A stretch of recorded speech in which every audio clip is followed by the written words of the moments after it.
அரசு பள்ளிகளில் சொற்பொழிவாளர் மகாவிஷ்ணு பேசிய கருத்துகளும் அரசு பள்ளி ஆசிரியரோட கருத்து மோதலில் ஈடுபட்டதும் மாற்றுத்திறனாளிகள் பற்றிய அவதூறு பேச்சும் மிகப்பெரிய சர்ச்சையை ஏற்படுத்துச்சு.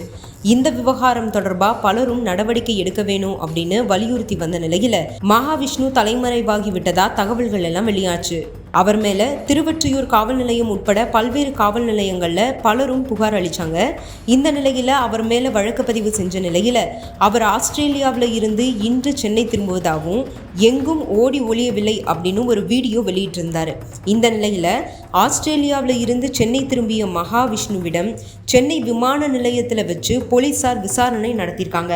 விசாரணைக்கு பிறகு அவரை அதிரடியாக போலீசார் கைது செஞ்சுருக்காங்க. அதுக்கப்புறம் அவரை விசாரணைக்காக அழைச்சிட்டு போயிருக்காங்க. பரம்பொருள் எனும் அறக்கட்டளை வச்சு நடத்தி வர மகாவிஷ்ணு ஆன்மீக சொற்பொழிவுகளை பல இடங்களில் நிகழ்த்திட்டு வராரு. அவரோட பெரும்பாலான கருத்துக்கள் பகுத்தறிவுக்கு முரணாக இருப்பதால பலரும் அவரை விமர்சிச்சுட்டு வராங்க. இந்த சூழல்ல சென்னை அசோக் நகர்ல இருக்க பிரபலமான அரசு மகளிர் மேல்நிலைப் பள்ளியில் பேசிய மகாவிஷ்ணு மாற்றுத்திறனாளிகள் குறித்தும் மறுபிறவி குறித்தும் பல சர்ச்சைக்குரிய கருத்துக்களை பேசினாரு. இந்த நிலையில கேள்வி கேட்ட அந்த பள்ளியில் பணியாற்றுற தமிழாசிரியர் சங்கரிடம் மிகவும் அநாகரிகமா மகாவிஷ்ணு நடந்த வீடியோலாம் வைரல் ஆகிட்டு வந்துச்சு. இந்த வீடியோவை பார்த்த பலரும் அரசு பள்ளிகளில் என்ன நடக்குது, ஆசிரியர் சங்கரை அவமதித்த மகாவிஷ்ணு மேல தக்க நடவடிக்கை எடுக்க வேணும் அப்படின்னு வலியுறுத்தினாங்க. இந்த நிலையில அந்த பள்ளிக்கு போன அமைச்சர் அன்பில் மகேஷ் பொய்யாமொழி மகாவிஷ்ணுவை சும்மா விட மாட்டேன் அப்படின்னு ஆவேசமா பேசினாரு. இந்த சூழல்ல மகாவிஷ்ணு மேல மாற்றுத்திறனாளிகள் சங்கத்தினர் சார்பில் பல காவல் நிலையங்கள்ல புகார் அளிக்கப்பட்டுச்சு. அதுக்கப்புறம் ஆஸ்திரேலியாவில் இருந்து சென்னை திரும்பி இருக்க மகாவிஷ்ணுவை கைது செஞ்ச போலீசார் அவரிடம் தீவிரமா விசாரணை நடத்திட்டு வராங்க. முதன்மை கல்வி அதிகாரியினுடைய உத்தரவில் தான் அவர் ஒப்புதலோடு தான் அவர் பள்ளிக்கூடத்தில் போய் நான் பேசினேன்ற தர்க்கத்தில் அப்போ என்னையே பேச அழைச்சிங்கன்னு கேட்குறாருல்ல. யார் அழைச்சது அது ஒன்று இருக்குது. முதன்மை கல்வி அதிகாரி அவருடைய ஒப்புதலோடு தான் வந்திருக்கேன்றது. நீங்கள் சம்மந்தமில்லாத ரெண்டு ஆசிரியர்களை பணியிட மாற்றி தூக்கி வேறு இடத்துல போடுறீங்களே ஒழிய அந்த ஒப்புதல் அளித்த ஆசிரியர் யார், அந்த அதிகாரி யார், அவருடைய துறை எது? பள்ளி கல்வித்துறைக்கு தெரியாமல் இது நடந்துருச்சா? அரசு பள்ளியில் ஆன்மீகம் போதிக்க வேண்டியது என்ன இருக்குது? அதுக்கு நிறைய மடங்கள் இருக்குது, அதுக்கு ஆசிரமங்கள் இருக்குது, அங்கே போய் செய்யணும். திருக்குறளை தாண்டி இருக்கா? ஆன்மீகம்ங்கிறது என்ன? எல்லா உயிர்களையும் பேரன்பு கொண்டு நேசிப்பது, அது வாழ்க்கையே ஒரு வழிபாடு தான் என்ற நூலில் ஐயா இறையன்பு ரொம்ப தெளிவாக எழுதியிருக்காரு. அன்பு தான் அதன் வாசல், கருணை தான் அது வரவேற்பறை, ரொம்ப தெளிவாக எழுதுகிற முக்தி தான் அதன் முற்றம்னு எழுதியிருக்கிறாரு. அதாண்டா ஆன்மீகம்னா எல்லா உயிர்களையும் நீ பேரன்பு கொண்டு நேசிப்பின்னா அதான் ஆன்மீகம். புல் பூண்டு பூச்சி வண்டு எல்லாத்தையும் நேசிக்குது.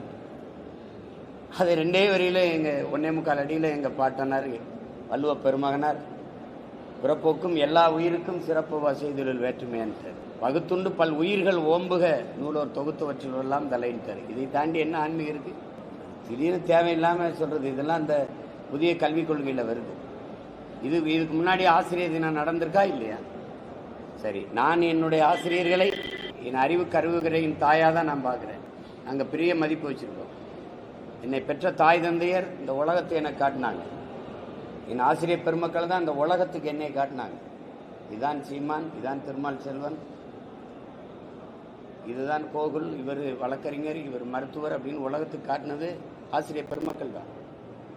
என்னை பெற்ற தாய் 10 மாதம்தான் என்னை உயிர் கருவறையில் சுமந்தாள். ஆனால் ஆசிரியர் பெருமக்கள் 18-20 ஆண்டுகள் எங்களை அறிவு கருவறையில் வச்சு சுமந்தாங்கங்கிற புரிதல் தெளிவு அந்த பார்வை எங்களுக்கு இருக்குது. ஆசிரியர் பெருமக்களை மனதுக்குள் வைத்து இதயத்துக்குள் வைத்து போற்றுவது, மதிப்பது, வணங்குவது வேறு.